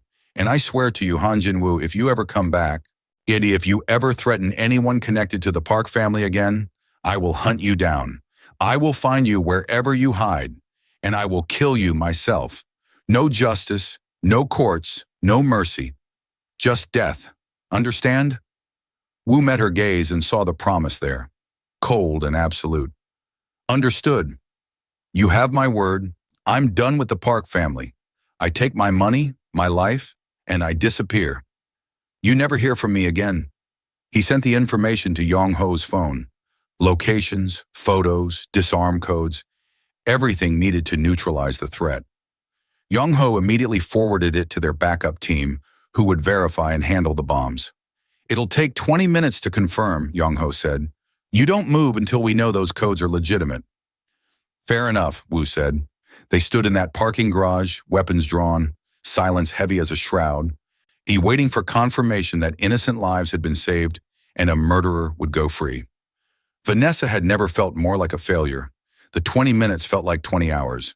They stood in tense silence, weapons still drawn, while teams across the city raced to verify Wu's information.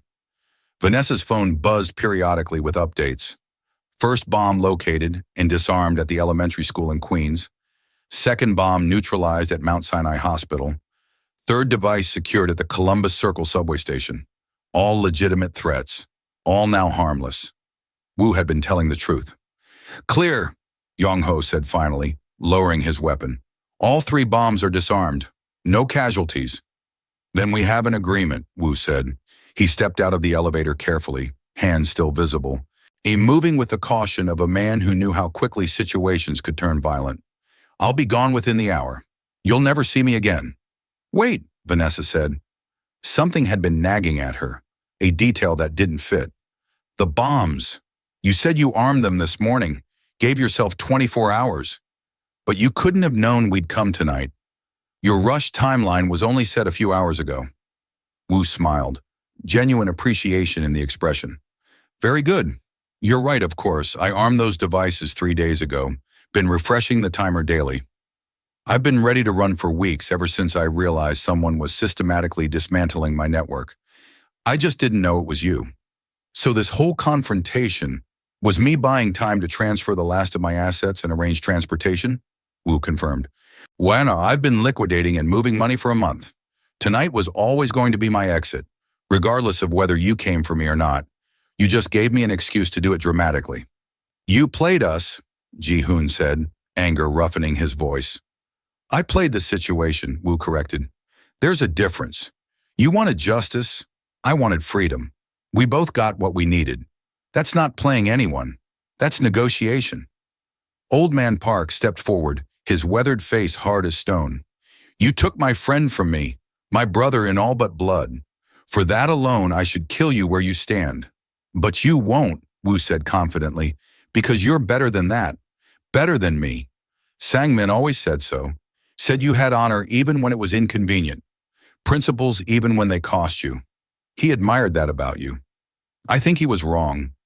Thought it made you weak. But looking at your son, your nephew, this remarkable young woman you've accepted as family, maybe he was right. Maybe honor is worth something after all. Honor doesn't bring back the dead, Old Man Park said quietly. No, nothing does, but it might keep others from joining them. Wu glanced at Vanessa. Your father used to talk about you, you know.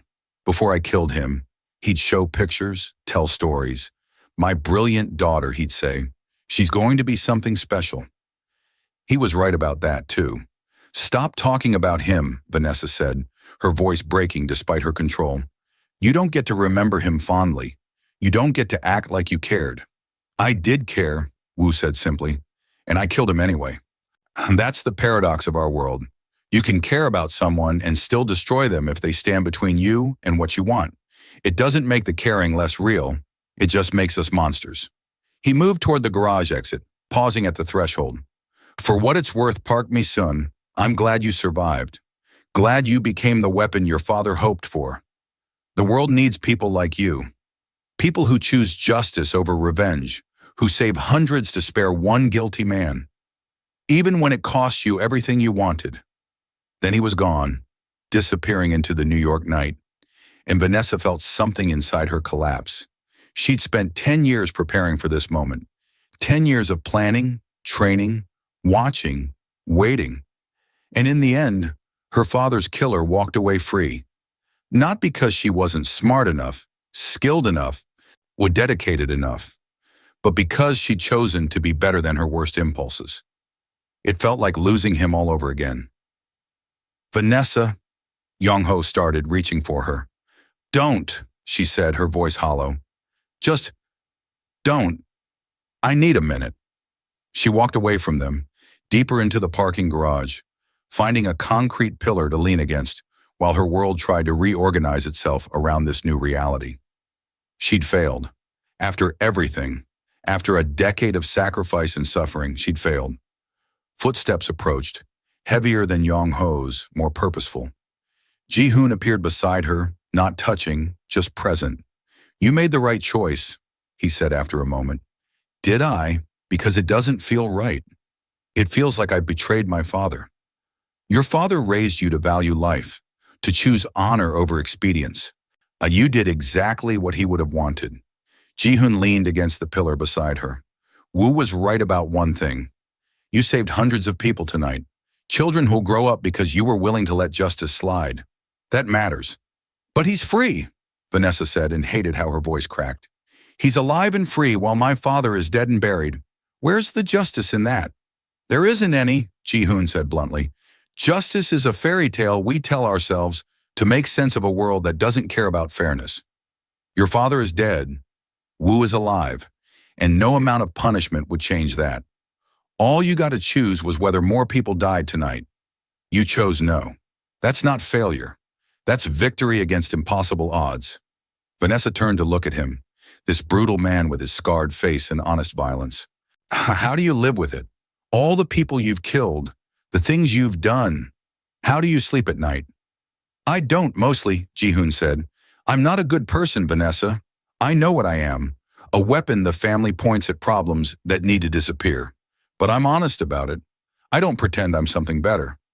Maybe that's the difference between men like me and men like Woo. I own my sins. He dresses them up as necessity and calls it strategy. And what am I? Vanessa asked. What do I become after tonight? Whatever you choose, Ji-hoon said. You're not your father's weapon anymore. You're not the invisible maid gathering intelligence. You're Park Mi-sun, family, with the freedom to decide what comes next. Old Man Park and Young-ho approached, giving her space but making their presence known. The building is clear, Young-ho said. Woo's people scattered when they realized he wasn't coming back. We secured his servers, downloaded everything. Even without him, we have enough to dismantle his entire network. So we won, Vanessa said flatly. We survived, Old Man Park corrected. Sometimes that's the same thing. He moved closer, and Vanessa saw the genuine care in his weathered face. I know this isn't the ending you wanted, child, but it's the ending that lets you keep your soul. And in our world, that matters more than revenge. Does it? Vanessa's question was genuine, lost. I don't even know who I am anymore. I've been the girl seeking justice for so long, I don't know what's left underneath. Then we find out together, Old Man Park said. You're family now, not because of Sang-min, though he'd be proud, but because of you, what you've done, what you've sacrificed, what you chose tonight. You belong with us, if you want that. Vanessa looked at the three men standing with her in that dark garage, the patriarch who'd loved her father, the heir trying to be better than his legacy, the enforcer who wore his violence like armor. They were dangerous, complicated, deeply flawed, but they were offering her something she hadn't had in 10 years, a place to belong. What happens now, she asked. Now we rebuild, Young-ho said. Clean house, purge the corruption, transform the organization into something legitimate. It'll take years, maybe decades, but we can do it, especially with someone who thinks 3 moves ahead and turns weakness into strength. You want me to stay, Vanessa said, to help run things. I want you to be family, Old Man Park corrected, However that looks for you. If you want to run intelligence operations, that position is yours. If you want to step back, find yourself outside this world, we support that too. But either way, you're family. That doesn't change. Vanessa felt tears threatening and blinked them back. My father would have liked this, seeing his family together, united. He would have loved it, Old Man Park agreed. He always believed we could be better than our worst impulses. Maybe you're the one who finally proves him right. They left the garage together, emerging into the New York night. The city sprawled around them, millions of lives intersecting in ways small and large, most of them unaware that a few people in a parking garage had just decided the fate of hundreds. Minji was waiting with the cars, her purple-streaked hair catching the streetlight. So, did we win? We survived, Vanessa said. That's close enough. The drive back to Queens felt different than the drive to Tribeca. Lighter somehow, despite the bitter taste of incomplete justice. They'd stopped a war, saved innocent lives, secured enough evidence to dismantle a criminal empire. Wu had escaped, but his network would crumble without him. His people would face consequences even if he didn't. It wasn't perfect, but maybe perfect didn't exist in their world. Back at the safe house, exhaustion finally caught up with all of them. The wounded guards were stable and already en route to a private medical facility. Minho had been transferred to federal custody, his cooperation buying him a reduced sentence. The immediate crisis was over. Vanessa stood at the window, watching the sun rise over Queens, painting the sky in shades of gold and pink. She'd been awake for nearly 36 hours, had survived assassination attempts and confronted her father's killer, had made choices that would haunt her for years. She should feel triumphant, victorious. Instead, she just felt tired. Coffee? Young-ho's voice came from behind her. He held out a steaming mug, and she took it gratefully. Thanks. For what it's worth, he said. I think you're remarkable. What you've accomplished, the person you've become, it's extraordinary. I let my father's killer walk away. You saved hundreds of lives. That's extraordinary too. Young-ho stood beside her at the window, close enough that she could feel the warmth of him. I know it doesn't feel like enough. Maybe it never will. But you made the right choice, Vanessa. The hard choice. That takes strength most people don't have. Or weakness, Vanessa said. Maybe I just couldn't do what needed to be done. No, his voice was firm. You did exactly what needed to be done. Wu wanted you to become like him, to choose revenge over everything, to justify any action in pursuit of personal justice. You refused. You stayed yourself, stayed human. That's not weakness. That's power. Vanessa turned to look at him. In the dawn light, with his guard down, Young-ho looked younger, vulnerable, real. What happens to us now, she asked. To this, whatever this is between us. I don't know, Young-ho admitted. I know what I want. I want you to stay, to be part of this family, to help us build something better. And I know that Ji-hoon wants the same thing, in his own way. And we're not making this easy for you. No, Vanessa agreed. You're really not. Would you want it easy? She surprised herself by laughing. Honestly, maybe. I've had enough hard for one lifetime. Fair enough. Young-ho smiled, and it transformed his face completely. Then how about this? Stay with us. Not forever, just for now. Help us clean up this mess, and we'll see what happens. No pressure, no expectations, just possibility. Possibility, Vanessa repeated. After 10 years of certainty, of single-minded focus, the idea of possibility felt strange, terrifying, exhilarating. I can work with possibility. The sun continued its rise, illuminating the city in morning light. Somewhere out there, Han Jin-woo was boarding a plane, escaping justice. Somewhere, innocent people were waking up alive because of choices made in a parking garage.